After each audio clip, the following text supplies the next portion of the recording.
Think about your day so far. Did you have toast, a sandwich for lunch, maybe a pastry with your coffee?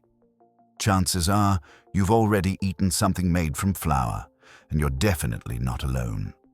It's the quiet foundation of our daily bread, the heart of our pasta, and the magic in our cakes. In the United States, mills churn out a staggering amount of it, well over 400 million hundredweight of flour in a single year. That's a torrent of fine powder that feeds nations. A single, large industrial flour mill can produce over 2 million pounds of flour every single day.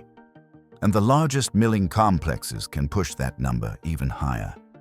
That's enough from just one facility to produce tens of millions of servings of food daily. But this everyday ingredient begins its life as something incredibly small, a single grain of wheat. Have you ever really thought about the monumental journey that tiny, hard kernel takes to become the soft flour that fills our kitchens? It's a path of colossal machinery, unbelievable precision, and relentless transformation. This is that story. We're about to pull back the curtain on the massive industrial process that turns a simple grain of wheat into flour. And after you see this, that simple bag of flour in your pantry will look a whole lot different. Chapter 1. The journey begins from harvest to mill. The story of flour doesn't begin at the factory door. It starts under an open sky in vast golden fields stretching to the horizon. The harvest is a spectacle of pure scale. A fleet of combine harvesters moving in formation, cutting, threshing, and separating the wheat grains from their stalks in one continuous motion. Each machine is a factory on wheels, gathering the raw potential that will soon feed millions. Once harvested, the wheat starts the first leg of its journey. Truck after truck, each loaded with tons of grain, makes the pilgrimage from the fields to the towering giants of modern food productions. Tipai industrial flour mills. These aren't your quaint, rustic buildings with a water wheel. They are multi-story industrial complexes of concrete and steel, sprawling structures designed for one purpose: to take in a relentless river of raw grain and transform it into a consistent, high-quality food source. The arrival is a constant, around-the-clock operation. Trucks line up, waiting to deliver their payload into the belly of the beast. The scale is hard to wrap your head around. A mill with a capacity of 300 tons per day is considered a large commercial operation, and many are far larger than that. This is where the individual grain becomes part of a massive, flowing river of wheat. It's tipped from the trucks into receiving pits, huge underground hoppers that swallow the grain before being whisked away by bucket elevators and conveyor belts on its ascent into the towering silos that dominate the skyline. Chapter 2. The Great Separation, Intake and Initial Inspection. Before single grain gets milled, it has to pass its first big test. The trip from field to factory isn't exactly a clean one, and the wheat arrives with a whole host of unwanted hitchhikers. The first stop inside the mill is the quality control lab. As a truck pulls in, a long pneumatic probe plunges deep into the load, pulling out a representative sample. This sample is the grain's first audition. In the lab, technicians get to work immediately. The most critical test is for moisture. Wheat that's too damp can spoil and mold, while wheat that's too dry can shatter during milling. They visually check for any signs of insect damage or discoloration. They also test the test weight, a measure of the grain's density, which is a great indicator of how plump the kernels are and how much flour they'll yield. Protein content is analyzed, often using near-infrared light, because protein is what determines the flour's destiny. High protein for strong bread doughs, low protein for tender cakes. Once the load gets the green light, the truck is weighed, dumps its grain into the intake pit, and is weighed again on the way out. The difference is the exact weight of the wheat delivered. From the pit, the grain is conveyed into enormous storage silos. But these colossal cylinders aren't just holding pens, they're blending tools. See, mills aren't just grinding one type of wheat. They're expert matchmakers, blending wheat from different farms, regions, and of different classes, like hard red winter or soft red spring, to create a specific grist. This grist is a carefully calculated recipe, a blend designed to produce flour with the exact characteristics their customers demand, day in and day out. Chapter 3. The Purge. A multi-stage cleaning process. You can't just grind this stuff up. It's straight from the field and full of, well, field stuff. We're talking dust, dirt, sand, chaff, straw, weed seeds, and even stray stones or pieces of metal. Letting any of that into the milling system would contaminate the flour and could destroy the high-speed machinery. So now begins one of the most critical and mechanically clever stages. The cleaning. This isn't a simple rinse. It's a sophisticated, multi-stage assault on impurities, using physics to isolate the pure wheat kernel. First up is the separator, or vibrating sieve. Grain cascades onto a series of vibrating screens. The top screen has holes bigger than a wheat kernel, catching sticks and straw. The grain falls through to the next screen, which has holes smaller than a kernel, letting fine particles like sand and dust drop out. The good wheat floats over the top and moves on. Next, the wheat meets the aspirator. Think of it as a targeted vacuum cleaner. As the grain falls in a thin curtain, a controlled updraft of air sucks away lighter stuff like dust and chaff, while the heavier, healthy kernels are unaffected and continue their journey. But air and screens can't catch everything. To snag rocks and stones similar in size to wheat, the mill uses a destoner. This thing is seriously clever. It uses a vibrating incline table with air blowing up through it. The air makes the lighter wheat float slightly and flow down the incline. The heavier stones, however, aren't lifted by the air. They stay on the vibrating surface and are literally walked up the incline against the flow to be discarded. The process gets even more specific. Disc separators use surfaces covered in thousands of tiny pockets. As they spin, rounder seeds, like vetch or barley, fit into the pockets and are lifted away, while the oblong wheat kernels pass through. To catch any stray metal, nuts, bolts, or bits of farm equipment, the grain passes over powerful magnetic separators. These are non-negotiable safety devices that prevent devastating damage to the milling equipment. For a final polish, a scourer uses brushes to rub the kernels against each other and a screen, scrubbing off any last bits of surface dirt and even the kernel's fine beard. In the most advanced mills, a final line of defense is the electronic color sorter. Here, grains fall in single file past high-speed cameras. Any kernel that's discolored, a sign of disease or a stray grain type, is identified, and a targeted puff of compressed air instantly zaps it out of the stream. After this relentless purification, the wheat is finally clean and ready for its next transformation. Chapter 4. The preparation, tempering, and conditioning. Okay, the wheat is sparkling clean. Time to grind, right? Wrong. In a step that sounds totally backward, the mill now deliberately adds water in a process called conditioning, or tempering. This might be one of the most important steps in modern milling, and it's absolutely essential for getting high-quality flour. Why on earth would they do that?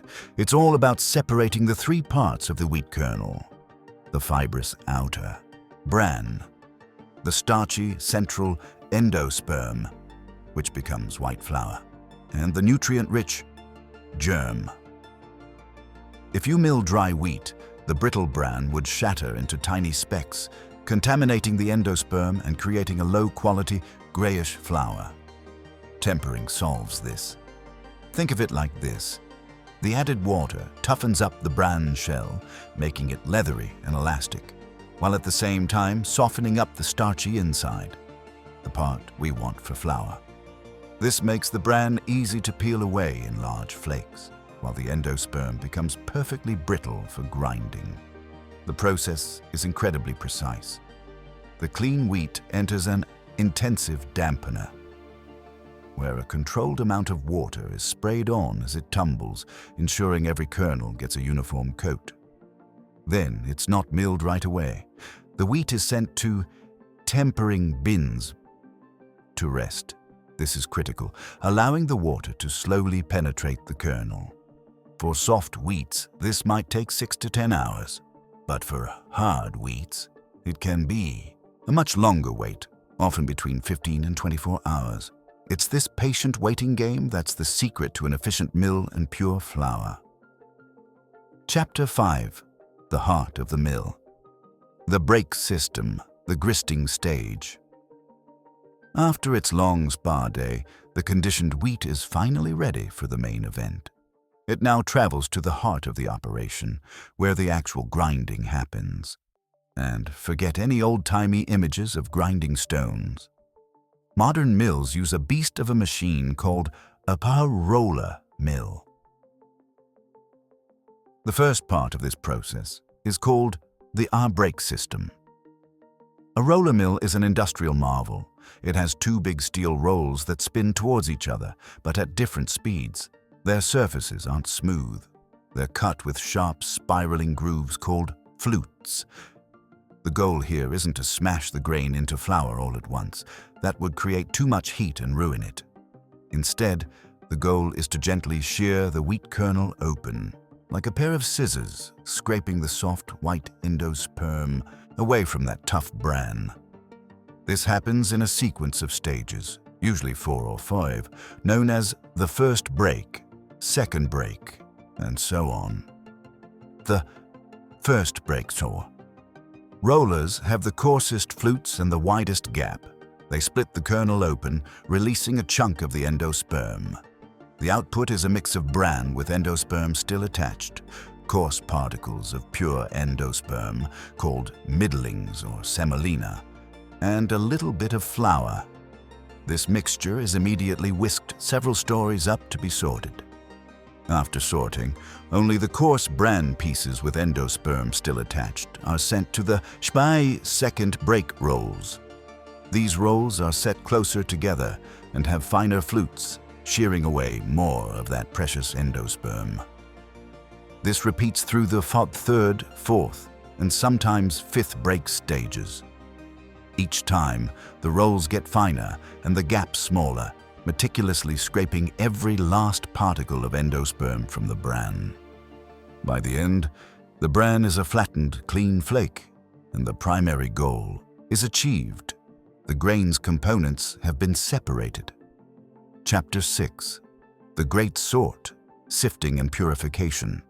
So the break rolls have done their job, but now you've got a chaotic mix of large bran flakes, coarse endosperm chunks, middlings, and fine flour. To make sense of it all, the mill uses a colossal sorting machine called a plan sifter. Imagine a giant, shaky cabinet, often the size of a small room, suspended from the ceiling. Inside is a stack of up to 28 sieves with different mesh sizes, getting finer from top to bottom. The whole cabinet moves in a rapid circular motion. The milled stock is fed into the top and dances across the screens.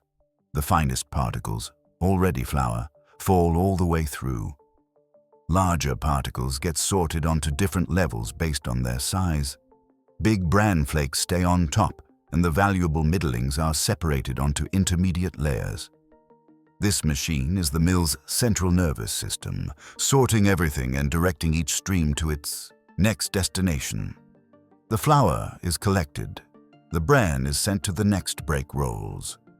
And the most valuable product at this stage, the purified middlings, is sent to another special machine, the purifier. This machine is the key to getting that super white, high-quality flour. The middlings flow onto a long, sloping, vibrating sieve, while air is pulled up from underneath. This creates a fascinating separation. The heavy, pure endosperm particles stay on the sieve and travel down its length. But lighter bran particles of the same size get lifted by the air and float above the good stock, where they are sucked away. By the end of this step, the middlings are exceptionally clean, pure, granular endosperm, finally ready to be made into flour. Chapter 7. The refinement, the reduction system. Now that the bran and germ are gone and the endosperm middlings are purified, the mill enters the final grinding phase, the reduction system. If the brake system was about shearing and scraping, the reduction system is about crushing and refining. This is where gritty middlings finally become the fine, soft powder we know as flour. The purified middlings are sent to a new set of roller mills called reduction rolls. Unlike the corrugated brake rolls, these have a smooth, frosted surface. Their job is pure pressure, crushing the granular middlings and reducing their particle size with each pass. Just like before, this is a gradual process. There can be anywhere from 10 to 16 successive grinding stages, each followed by a trip back up to the plan sifters for sorting. A stream of coarse middlings goes to the first reduction. Rolls. The material is crushed, then sent to be sifted. Anything fine enough to be flour is sent to storage. The rest is sent to the second reduction. Rolls, which are set even tighter. This loop, grind, sift, repeat, happens over and over. Each stage produces a little more finished flour. Why all the fuss? Heat, grinding it all at once, would cook the flour, destroying the delicate proteins that help bread rise. By doing it in small steps, the mill carefully controls the temperature and preserves the flour's quality. Plus, this system creates different streams of flour. The flour made at the beginning of the process is the highest quality. This gives the miller ultimate control to create the perfect blend for any purpose. Chapter 8. The finishing touches. Blending, enrichment, and treatment. The heavy machinery has done its work. The hard wheat kernel has been transformed into dozens of separate streams of flour. Now, the art of the miller takes over to create the final products. The first step is blending. The various flour streams are stored in separate bins. Using a computerized system, a master miller creates a precise recipe. For a high-protein bread flour, they'll blend more streams from the protein-rich center of the endosperm. For a delicate cake flour, they'll use a different blend. This is how one mill produces a whole portfolio of flours. Next comes a critical step: enrichment. Making white flour removes the bran and germ, but also a lot of natural vitamins and minerals. In the US and many other countries, it is common practice for flour labeled as enriched to have these nutrients added back. A precise enrichment mix, typically containing B vitamins like niacin, thiamine, and riboflavin, plus iron and folic acid, is metered into the flour, restoring its nutritional punch. Finally, the flour may be treated. Believe it or not, freshly milled flour isn't ideal for baking. To speed up the natural aging process, which develops the gluten and whitens the flour, maturing or bleaching agents may be used. Agents like benzoyl peroxide are used to whiten the flour. For specialty products like delicate cake flours, other strictly regulated agents like chlorine gas might be used to improve how the dough behaves, giving bakers consistent results every single time. While still permitted in the US, the use of some agents like azotocarbonamide has decreased due to consumer preference and is being reviewed by the FDA. Chapter 9. The final hurdle: quality control and laboratory testing. While all this is happening, one department acts as the mill's brain, silently watching and testing every step: the quality control lab. This isn't just a final check. It's a continuous process from start to finish. Samples are automatically pulled from the grain stream during cleaning, after tempering, and from the various flour streams. In the lab, technicians run a battery of tests. Moisture and protein takurpa are checked again. Ash content is a critical test. Ash is the mineral part of the flour, which comes almost entirely from bran. A low ash number means you've got a really pure white flour with very little bran contamination. But chemistry is only half the story. The lab needs to know how the flour will actually perform. They use specialized equipment to test the dough. Impurities measures how the dough behaves as it's mixed, telling the miller how much water it will absorb and how stable it will be in a commercial mixer. An alveograph is even more amazing. It takes a small sheet of dough and inflates it like a bubble until it pops. This measures the dough's strength and stretchiness, key indicators for how well bread will rise. And yes, many labs have their own test kitchens, where they actually bake loaves of bread under controlled conditions. They check the volume, texture, and appearance, providing the ultimate confirmation that the flour will meet the customer's expectations. This constant feedback loop allows the miller to make tiny adjustments in real time, guaranteeing every bag of flour is of the highest, most consistent quality. Chapter 10. Ready for the world. Packaging and distribution. The transformation is complete. The flour has been cleaned, milled, blended, enriched, and tested into perfection. Now it rests in enormous storage silos, ready for its final journey. Packaging. Like the rest of the mill, the packaging department is a symphony of high-speed automation. For the familiar 2 or 5 pound retail bags, a single machine does it all. It takes a roll of paper, forms it into a bag, fills it with an exact weight of flour, and seals it shut in a matter of seconds, packing dozens of bags per minute. For the 50 or 100 pound sacks destined for bakeries, robotic arms place an empty bag on a filler. The flour is weighed and dispensed, and the bag is stitched or glued shut, all in a dust-controlled environment. As the finished bags roll off the line, they pass a final metal detector and a check weigher for safety and accuracy. From there, robotic arms get to work, stacking the bags on the pallets with a precision that's mesmerizing to watch. The pallets are wrapped in plastic and are finally ready for distribution. Forklifts carry the pallets onto trucks, the same kind, that once delivered the raw wheat. The flour is now on its way to bakeries, supermarkets, and kitchens around the world. So, the next time you hold a simple loaf of bread or run your hands through a bag of flour, take a moment to think about its origin.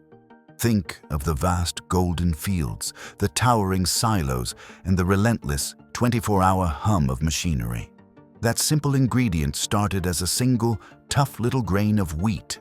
It was separated, purified, scoured, and polished. It was precisely hydrated and left to rest. It was sheared open, scraped, and repeatedly crushed between massive steel rolls. It traveled up and down stories of vibrating sieves, sorted and resorted in a dizzying ballet of particle physics. It was analyzed, blended, and perfected in a lab. The industrial process that turns wheat into flour is one of the great hidden marvels of the modern food system. It's a world of immense scale and microscopic precision, a perfect fusion of agricultural tradition and cutting-edge technology. It's a journey of total deconstruction and perfect reconstruction, all to create one of the most fundamental ingredients of our daily lives. If you found this deep dive into the world of industrial production fascinating, consider subscribing for more journeys behind the products we use every day. We'd also love to hear from you in the comments. What incredible industrial process should we pull the curtain back on next?